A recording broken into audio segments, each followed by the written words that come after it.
खूबसूरत हैं हम। अस्सलाम वालेकुम ख़वातीन व हज़रात, आप देख रहे हैं आधी रात शो। हम, आप और हमारे ख्यालात। और ये सेट हमारा बर्बाद की क्यों, काशकारी क्यों किया है? बर्बाद पौधे नहीं हुआ। कहाँ गए? पौधे सारे गायब हो गए हैं यार, सारा इफेक्ट खत्म हो गया। वो खराब हो गए थे मेरे जो है ना। एनीवेज एक ब्रेक लेनी पड़ेगी, गलती होगी मेरे से। Why Welcome. हाँ, ये आज ही सारी रेसें देगा। थोड़ा और करो, थोड़ा और। हाँ ये और ये हाँ ये क्या चल रहा है? रेसें दे रहा है। मैं थोड़ा बकअप कर लूँ उसको। रात के 12 बजे उसको रेसें देने की आदत। खैर रईस साहब, आज का बड़ा अहम टॉपिक है। आपने हमें इंट्रोड्यूस ही नहीं करा। मैं हूँ कौन? मैं हूँ शहबाज खान और मैं हूँ सही मुझे मेरा और आप देख रहे हैं फिर से आधी रात शो। खैर आज का टॉपिक सर बड़ा ही इंटरेस्टिंग टॉपिक है, आप गुजरे होंगे इससे। हम अभी गुजरना चाहते हैं लेकिन गुजरे नहीं है अभी।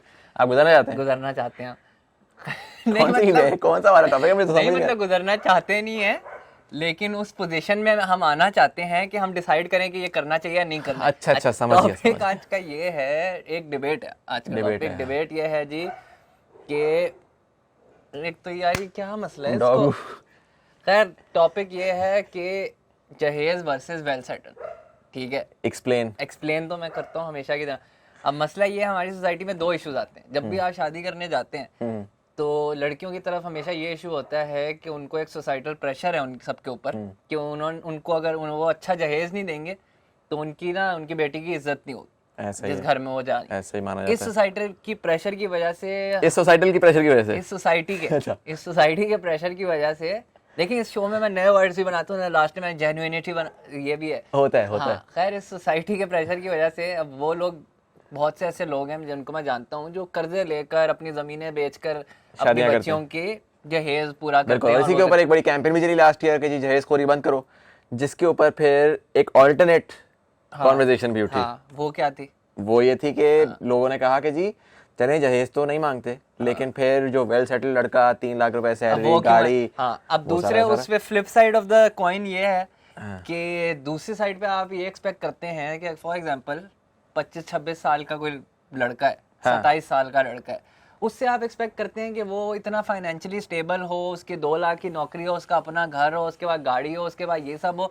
अब ये चीजें वो उस उम्र में कहाँ से लाए? अब इतने क्या 10% लोग होंगे प्रिविलेज जिनके अम्मी अब्बू ने ये सब चीजें उनको दी हुई हैं, ऐसा ही है, जिसकी वजह से वो कर सकते हैं आराम से। लेकिन जो 90% अवाम है नहीं, वो privilege to be very honest Khan sahab, आप बताएं मुझे। मैंने तो जितने भी मेरे प्रिविलेज तरीन दोस्तों को मैंने देखा है तो वो सारे के सारे लगे होते हैं, क्योंकि रिलेटिव है ना, रिलेटिव है। जो उस लेवल ऑफ प्रिविलेज पे बैठा हुआ है वो अपने हिसाब से स्केल कर रहा है कि मैं किसी बैंक में वीपी बनूंगा तो मैं जाऊंगा। बॉटम लाइन क्या हो रही है कि लड़कों की शादियां 30-32 पे हो रही हैं, लड़कियों की शादियां 24-26 पे हो रही हैं।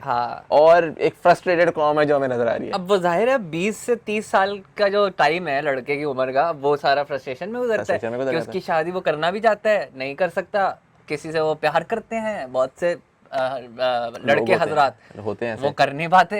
ये मसले आए, पहले मैं सेटल तो हो जाऊं, इतनी देर में जी लड़की वाले मेरे घर से मेरे रिश्ते आ रहे हैं, तुम जल्दी से लाओ। अब वो लड़का बड़ा है, अब वो गर्लफ्रेंड है 35 साल का, एक वेल सेटल्ड इन्वेस्टमेंट बैंकर। ठीक है, वो इंडियन मूवीज में हमेशा इन्वेस्टमेंट बैंकर दिखाते हैं ना, जब भी वेल सेटल बंदा हो इन्वेस्टमेंट बैंकर होगा, मतलब और तो दुनिया में कोई फील्ड है वो होगा। अब उसको आप कैसे कम्पीट करेंगे 26 साल की उम्र में? अब उस केसेस में बहुत से लोग ऐसे भी हैं जो जिनकी हैप्पी एंडिंग नहीं हो पाती उनकी लाइफ। और इसमें एक और चीज जो to be very honest again, मैं कभी I don't want to get into the discussion of के एज डिफरेंस मैटर्स और नॉट। मैंने जैसे देखे हैं जिसमें बड़ी एज डिफरेंस होता है, अगर रिलेशनशिप बन रही हो तो ठीक है, अरेंज मैरिज लव मैरिज में मैं नहीं जाना चाहता, दैट्स फाइन, हर किसी का अपना वो होता है। जिस चीज के ऊपर मैं पर्टिकुलरली जाना चाहता हूँ ना, मैं इसमें जाना चाहता हूँ कि सोसाइटी की सिम्त क्या है। लाइक हमारे यहाँ शादी किस बेसिस पे की जा रही है दोनों साइडों पे? ठीक है, शादी तो रही नहीं, लड़के वाले बिजनेस ट्रांजैक्शन है ना, लड़के वाले कह रहे हैं कि तुम जहेज दो, लड़की वाले कह रहे हैं कि यार तुम इतने पैसे प्रॉमिस करो मेरी बेटी को, तुम आ जाओ, हक महर और ये सब, हक महर और इतनी तनख्वाह हो तुम्हारे पास और गाड़ी हो और ये हो, हक महर होना चाहिए, लेकिन जाहिर है आप अपनी औकात से ज्यादा तो नहीं रख सकते। हक महर के डिस्कशन में जल्दी जाता है, टू बी ऑनेस्ट सोसाइटी के अंदर ना मैंने बहुत रेयरली देखा, होते होंगे केसेस, वो कम होते हैं, ज्यादा यही होता है कि भाई लड़का इतना वेल सेटल्ड होगा तो शादी होगी, वरना कोई सीन नहीं। और उसकी वजह से मैंने तो देखा है हमारे फ्रेंड्स बेचारे जलील हो गए। मेरा एक फ्रेंड है, ठीक है, मेरा एक फ्रेंड नहीं है, मतलब वो जो लास्ट टाइम एक मैं कहा ना कि हाइपोथेटिकल डीआई खान से लड़का है काजी की बात नहीं कर रहे हम। नहीं काजी की बात नहीं कर रहे। अच्छा वैसे काजी की बात तू अब कर भी नहीं सकता बेटा, वो जितना वेल सेटल्ड हो चुका है ना। नहीं लेकिन मैं वही तो कह रहा हूँ, ओहो मैं ये नहीं कह रहा, मैं ये कह रहा हूँ लेकिन उसको अभी भी यही लगता है, उसको अभी भी यही लगता है कि मैं इतना वेल सेटल्ड। उस बेचारे की एंजाइटी देखें यार, उससे ज्यादा वेल सेटल्ड कोई है भाई? आप में से कोई अगर अच्छी खातून को जानता है जो काजी से शादी करना चाहे तो हमें बताएं, हम काजी तक पहुंचाएंगे। बहुत अच्छा इन्वेस्टमेंट बैंकर नहीं है लेकिन बैंक में काम कर रहा है और top of his field, data science, मतलब पैसे वो यूं छाप रहा है, ऐसे छाप रहा है, सुबह शाम काम ही यही करता है, पैसे छापने का काम करता है। मतलब मुझे तो लग रहा है थोड़े रस्ते में वो ना नाश्ते में भी पैसे खाएगा। ऐसा ही है, नाश्ते में कहेगा मैं ये 10 रियाल का नोट खा लिया, ठीक है, मुझे ऐसा लग रहा है। माशाल्लाह अल्लाह में उसको और ज्यादा खुशियां दे और सक्सेस दें उसको और ज्यादा। लेकिन आप में अगर कोई है अच्छी लड़की तो रीच आउट करें। हाँ, काजी से शादी करना तो हम टॉपिक पे एक सेकंड पॉज। फिर से हाँ व्हाट हैपेंड? वो टाइम नहीं दिखा रहा था सर, तो कंफ्यूजन हो जाती है कितना बोलूं। शुरू हुई है सर, अभी तो शुरू हुई है, इजी गेम है। तो मुझे अच्छा इसकी अगर हम डेप्थ में जाएं तो ये जो बिजनेस ट्रांजैक्शन अब बना दी गई है शादी को, ये शुरू क्यों और कहाँ से हुआ? कोई इसकी रिसर्च किया आपने कभी? सर रिसर्च तो मैंने नहीं की, ख्याल क्या मैंने अलबत्ता मेरा जो जाती ख्याल है वो ये है कि अगेन आई थिंक हमारी सोसाइटी में इमोशंस और फीलिंग्स को जनरली सप्रेस किया जाता है, और वो इन द वाइडर रिलेशनशिप्स अगर आप देखें तो हमारे यहाँ we not comfortable with on camera कि हम जो है ना कोई क्यूट चीज़ दिखाएं, कुछ इस तरह का दिखाएं। तो लॉजिकल सी बात है कि आप किसी की रिलेशनशिप का तो कॉन्सेप्ट नहीं, मतलब टैबू है, ठीक है। तो जब अगर, और हो भी अरेंज मैरिजेस नहीं थी, तो जब दो लोग आपस में बैठेंगे तो किस चीज़ पे जज करेंगे? एक लड़की को अपार्ट फ्रॉम द फैक्ट वो चाय कैसी बनाती है और समोसे कैसे बनाती है, उसके अलावा आप क्या जज करोगे? अब यही जज करोगे उसका घर कैसा है, क्योंकि आप एक दफा जाते हो जाके घर में बैठते हो। बड़ी वो बात कर दी है इस पे ना, फेमिनिज्म आके तुम्हें कहेंगी कि ये क्या लड़की को समोसे बनाए। यही तो सवाल है। मैं तो पूछ रहा हूँ कि भाई ये गलत है ना, आप इसकी बेसिस पे जज करते फिर रहे हो।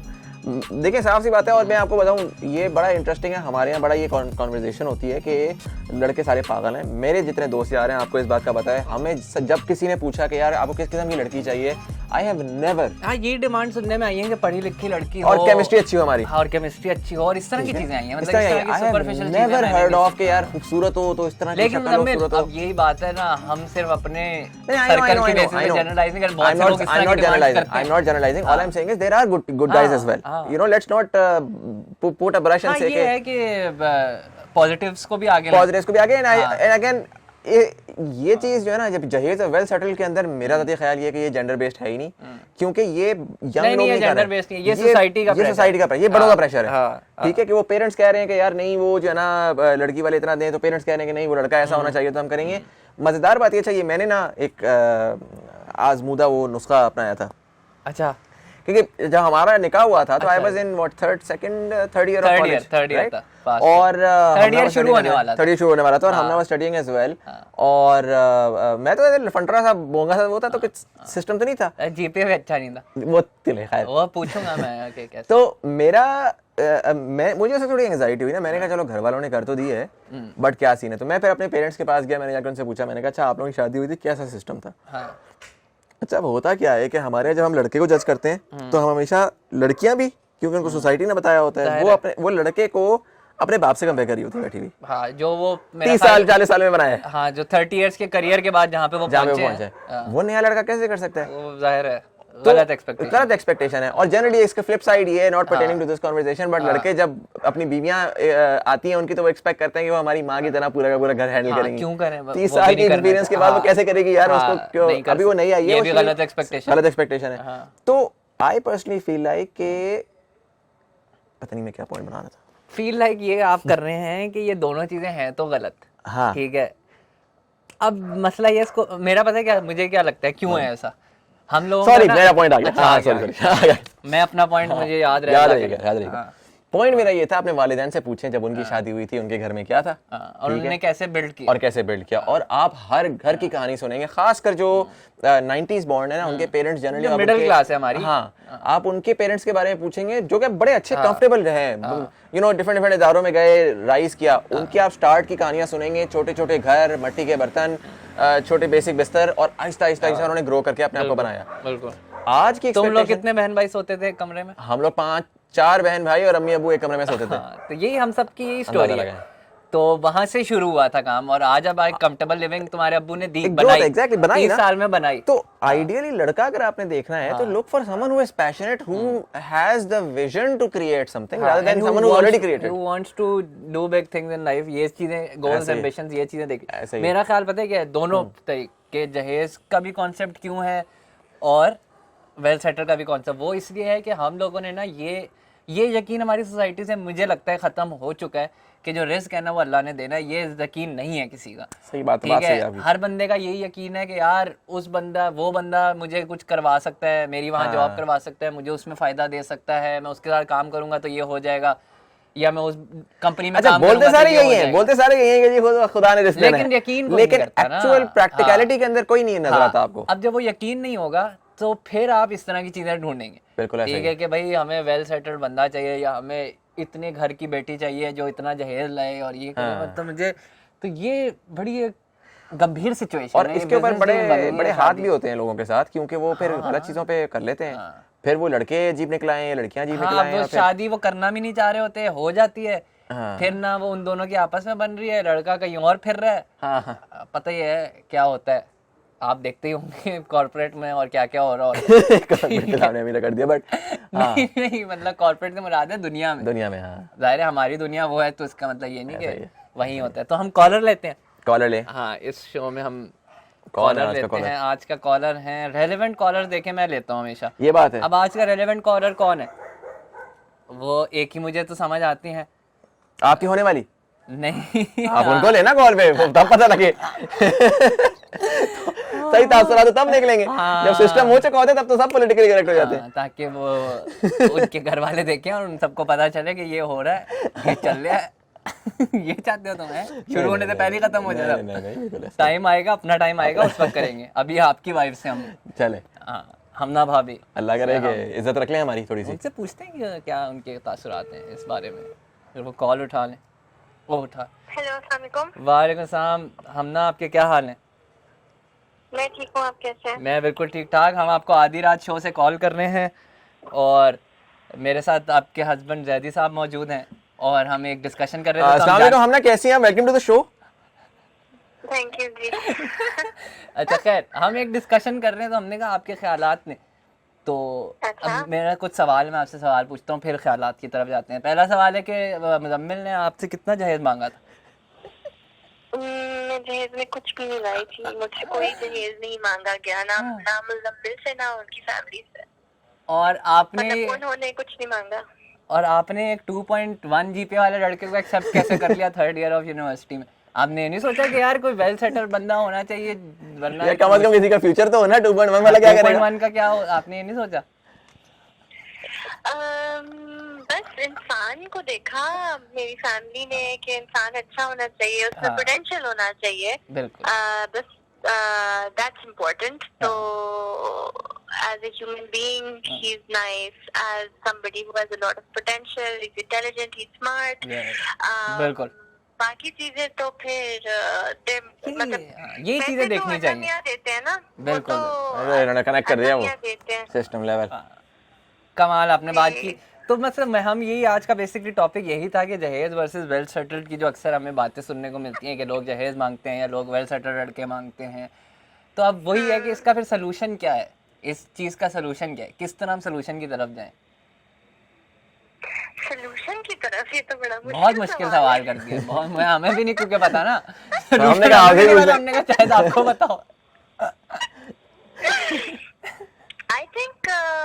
I just feel like again it's important कि अगर वो जो दोनों involved हैं शादी में वो अच्छे हैं, या वो दोनों मतलब एक पेज पर हैं about how they want to live their life, then that's more important. और वो एक साथ, अगर उनके ख्यालात मिलते हैं, अगर वो एक साथ रहना चाहते हैं, अगर उनको इन चीजों से फर्क नहीं पड़ता, तो it should be fine. लेकिन ये तो हमने ये तो डिस्कस किया ना कि मुझे ऐसा लगता है कि वैसे भी आजकल ज्यादातर लड़के लड़कियां इन चीजों में नहीं पढ़ते, it's mostly the parents who pressurise.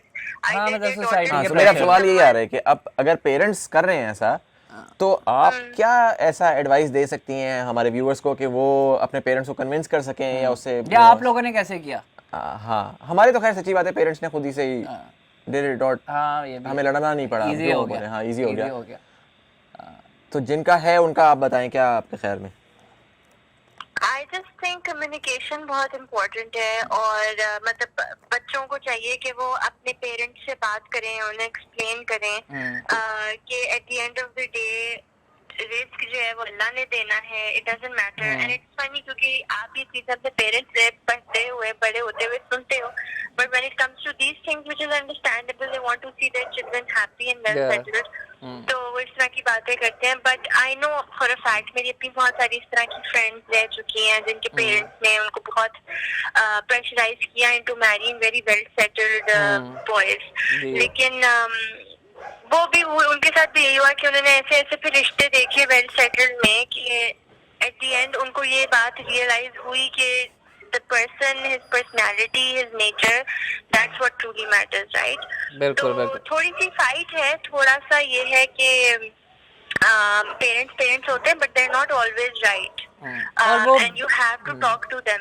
बिल्कुल बिल्कुल। And you have to communicate कि भाई वैसे भी in this day and age अब तो ये है कि वो डिंक्स का जमाना है ज़्यादातर, you know, तो मतलब डिंक्स को explain कर दें, जो है वो दोनों पढ़े लिखे हो, दोनों में अर्निंग की कैपेबिलिटी हो, और फिर वो अपना एम्पायर जो है वो मिलके खड़ा करें। किसी एक को दूसरे पर डिपेंड नहीं होना चाहिए कि भाई वो इतना जहेज लाए कि हम मिलके कर लें, या वो इतना कमाए कि हम दोनों फिट होते हैं। नहीं, दोनों को मिलके अपनी अपनी कैपेसिटी में करना है और अपना एक सिस्टम बनाना है।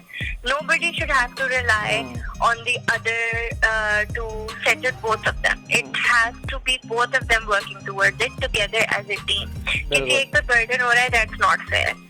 So I just feel like youngsters को तो अंडरस्टैंड करने की जरूरत है, but they need to have these conversations with their parents. बिल्कुल, बहुत शुक्रिया। हमने आपने हमारे आधी रात शो को ज्वाइन किया और अपने खूबसूरत ख्यालात से हमें नवाजा, और बहुत शुक्रिया। बहुत शुक्रिया जी। खुदा हाफ़िज़। सर बहुत अच्छी इन्होंने बातें की, और इन्होंने बताया कि कैसे, मतलब वही बात है कि पेरेंट्स भी मेरे ख्याल से वो बस एक फिक्र के पहलू से देख रहे होते हैं, तो उनको भी यही समझाना है कि यार आप हमें करने दें, जैसे आप लोगों ने बिल्ड की एक चीज़ मिल के हम भी कर लेंगे। हाँ। ठीक है, और उनको वो नजर आना चाहिए कि एम्बिशन है आप में, ये नहीं है कि आप सोफे पे बैठ के ये बातें करें कि आप कर कुछ भी नहीं रहे और आप पेरेंट्स को कह रहे हैं कि हम कर भी लेंगे। तो और इसी के साथ साथ आई थिंक जहाँ तक लड़कों की खासकर बात है, आई फील है कि लड़कों का एक बहुत मेजर रोल है जहेज वाली कॉन्वर्सेशन में, क्योंकि लड़कियों का तो मुझे पता है कि वो बेचारी अगर कहीं भी ना कि नहीं लड़का अगर नहीं कमा रहा तो parents do not take them seriously, तो उसका तो सोल्यूशन मुझे नहीं पता, सच्ची बात है। लेकिन लड़कों का मुझे पता है कि जहेज जो वो पेरेंट्स जो कि जहेज प्रोपगेट कर रहे हैं उसमें वो लड़का जो है ना वो आकर वो स्टैंड ले सकता है और उसको लेना चाहिए, और उसको टू बी वेरी ऑनेस्ट मतलब उसको अपनी सेल्फ एस्टीम के लिए लेना चाहिए। हाँ, मतलब क्या तुम क्यों यार you're an adult, why are you asking for either your parents to subsidize you or your wife's parents? Wife's पे दोनों से नहीं करना चाहिए। तो हिम्मत, मेरा ये ज़्यादा हिम्मत रखें, अपने आप पे यकीन रखें कि आप कर लेंगे, और नियत साफ रखें। ठीक है, किसी से आप मोहब्बत करते हैं तो ये साफ नियत है, और उससे आप शादी करना चाहते हैं बड़ी साफ नियत, ऐसा ही है। ठीक है, आप कंप्लीट लाइव ऑडियंस भी है हमारे पास। सामने को भाई कैसे हैं आप? अब मुझे शर्म आएगी बात तो खैर एक दूसरे को आप कंप्लीट करते हैं शादी के बाद ही, ऐसा एक अच्छी चीज़ है। उसमें अच्छे एलिमेंट्स आने चाहिए, उसमें नेगेटिव एलिमेंट्स नहीं आने चाहिए। पहले ज़माने में तो यही होता था। फिर एक और डिबेट भी है भाई, जो इतनी महंगी महंगी शादियां करते हैं, आधी जायदाद तो वहीं पे लग जाती है। बेवकूफ तरीन वो भी करने का पूरी सोसाइटी का पैसा जो है ना इधर बेवकूफाना पूरी इस इंडस्ट्री में लग रहा है शादी में।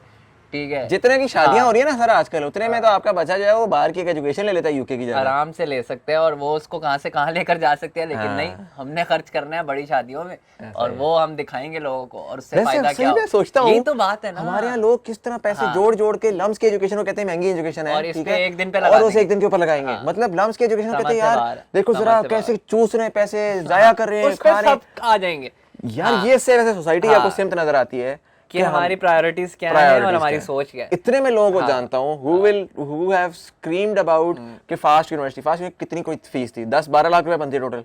नहीं, ये तो ज्यादा बता दी तुमने, 8-9 लाख 6-7 लाख बनती थी 4 साल की। 6-7 लाख रुपए की फीस के ऊपर कितना बंदा रोता है? 4 साल। हाँ, और आप एक दिन के एक इवेंट पे 10-12 लाख आराम से लगाते हैं। गारंटीड पता है कि उन सारे बच्चों के एक दिन के इवेंट पे ज्यादा पैसा लगेगा। हाँ, तो यही प्रायोरिटीज है हमारी। सही बात तो ये हमने सेट करनी है, और इंशाल्लाह कि अगर वही बात है कि हम सारे अगर ठीक अब इस सोसाइटी को ठीक करने निकल जाए ना, और अपने अपने आप को सब ठीक कर, ये नहीं कि तुम दूसरों को जाके ओए तू ये अपने अपने capacity one step at a time. And to be very honest, like जिस तरह अब हम लोगों ने जब शादी की थी तो हम लोगों ने we did a very small basics, आपको याद आ पाए थे वलीमा का फंक्शन होता है वो 100 लोगों का, उसमें मैंने बेस्ट मैन की स्पीच भी दी थी, सबको हंसाया था मैं। 100 बंदे का इवेंट था, ना कोई स्टेज था ना कुछ था, हमने बस बेसिक्स एक डिनर करके वो कर दिया। और हमने वो जब सोशल मीडिया पे डाला तो so many people Saint us a picture कि हमने आपको देख के हमने भी उसको सैंपल किया। सो आई थिंक वो आप अपने पे अप्लाई करें एंड अच्छा सबसे, और इसमें एक और चीज है भाई, आज अहद कर लो सारे लड़के कि अपनी शादी खुद करोगे। जब खुद करोगे ना, हाँ सेट हो जाते हैं भाई, सब सेट हो जाते हैं। इतना खर्चा कहाँ से करूँ, ये नहीं करना। जब आपको पता होता है ना अब्बा जी ने लगाने, आप कहते हो हाँ हाँ सर सरीना बुक कराते हैं, ये करते हैं, 50-100-500 बंदा बुलाते। जब आपने अपनी जेब से करना होगा, आप हर चीज में थोड़ी सी कफायत शारी का मुजाहरा करेंगे। बिल्कुल ऐसा ही। तो बट मैं इसमें एक चीज पे ये जरूर कहूंगा, we do talk a lot about problems in on this show sometimes as well, but overall in Pakistan, but एक चीज अगर आप नोटिस करें ना तो we do talk a lot about problems, not just we but our generation, and I feel like कि this if anybody wants to see the change, I know कि लोग बहुत होपलेस हो जाते हैं, लोग कहते हैं यार चेंज नजर नहीं आ रहा, शादियां उतनी महंगी हो रही हैं, यू नो जहेज भी आ रहा है, ये भी सारा आ रहा है, वो भी सारा आ रहा है, लेकिन आई फील लाइक कि चेंज जो है ना वो बड़ा इंक्रीमेंटल होता है, बिल्कुल एक दिन में तो नहीं आ सकता, एक दिन में नहीं आता। And just because of the fact that so many of us talk about this, I feel like when we will be those adults, like when millennials will be parents, मतलब आज से 20 साल बाद, तो I do see definitely a much more progressive society than we see today, you know, so definitely hopeful रहना चाहिए और चीजों को हल करने की तरफ जाना चाहिए, बजाय इसके कि बस शोर ही मचाएं सिर्फ, ऐसा ही और कुछ करें ना, ऐसा ही। तो एंड में मैं एक आपको मशवरा दे दूं, आपको भी और इन ऑडियंस, वो डॉगू को दें आप पहले मशवरा। उसको तो नहीं दे सकते, उसकी शादी भी नहीं हो पा रही है वो मेरा वाला इसीलिए रोता है, इसलिए वो रोज रोता है। खैर मैं मशवरा आपको तो नहीं दूंगा, आपकी हो चुकी है, लेकिन जिनकी नहीं हुई, जहेज मत मांगे, आप मांगे टपाल दानेदार टी, हर मसले का हल। और चाय अगर अच्छी हो और खास हो, आपका शौहर आपको बना के पिलाए तो कितना अच्छा हो। ये देखिए मैंने किस तरह से जेंडर रोल रिवर्स किया। और तुम्हें पता है हमारे जो जितने भी दोस्त हैं उनमें मेरे से अच्छी चाय, यार मेरे से अच्छी चाय मेरी अम्मी नहीं बनाती, मेरे अब्बू ने जब अच्छी चाय पीनी होती है ना, वो उस दिन कहते हैं भाई आज ये बनाएगा चाय, मैं चाय एक्सपर्ट सर, चाय एक्सपर्ट, और मेरा सीक्रेट इंग्रेडिएंट टपाल दानेदार होता है। हाँ वो ये लिप्टन दानेदार नहीं बोलते हैं, शुक्र है मैंने टपाल वाली येलो लेबल दानेदार जो भी खूबसूरत तरीके से हमने आपको ब्रांड किया है, ठीक है। इसके कम से कम 5,000 रुपए तो बनते हैं ना, ऐसे कौन कर सकता है, कम से कम 5,000 तो बनते हैं, इजी पैसा कमाने का। हमने देखे इनका प्रोडक्ट एक तो दिखाया, फिर उसकी हमने प्रैक्टिकल इंप्लीकेशन खूबसूरती से हमने बताया कि यू नो किस तरीके से रिकॉल बढ़े, कंज्यूमर के चेंज ला रहे हैं, आप चेंज ला रहे हैं, ऐसा ही है। ये नहीं है तो और क्या सर, ये थे आज के ख्यालात। हम आज और आधी रात, हम आज और आधी रात नहीं भाई आप कुछ टीप ला कर आए हो, आज क्या सीन है? चाहे दबा दानेदार पी रहा हूं, अब इसमें अगर वो कुछ मिलाने लग गए तो मुझे नहीं पता, ठीक है कि मैं ये पी रहा हूं। तो खैर आज हम क्या था, मेरा फ्लो ही तोड़ दिया। हम आज आप सब, हम आप और आधी रात और हमारे ख्यालात, और अगली बार आपसे मिलेंगे। बहुत शुक्रिया हमें ज्वाइन करने के लिए, सब्सक्राइब भी कर दें, आए हैं फॉलो करने, अगर देख रहे हैं सब्सक्राइब कर दें, अगर देख रहे हैं तो कमेंट जरूर करिएगा, अगर देख रहे हैं तो अपने दोस्तों को भी भेज दें, अगर वो जहेज की बातें करते हैं, और अगर देख रहे हैं हमें हमसे बात करें, हाँ आपके कोई शादी नहीं हो रही हमसे बात करें, और कोई लड़की है काजी के लिए हमसे बात करें। तो ये थी आज की एपिसोड, बाय बाय।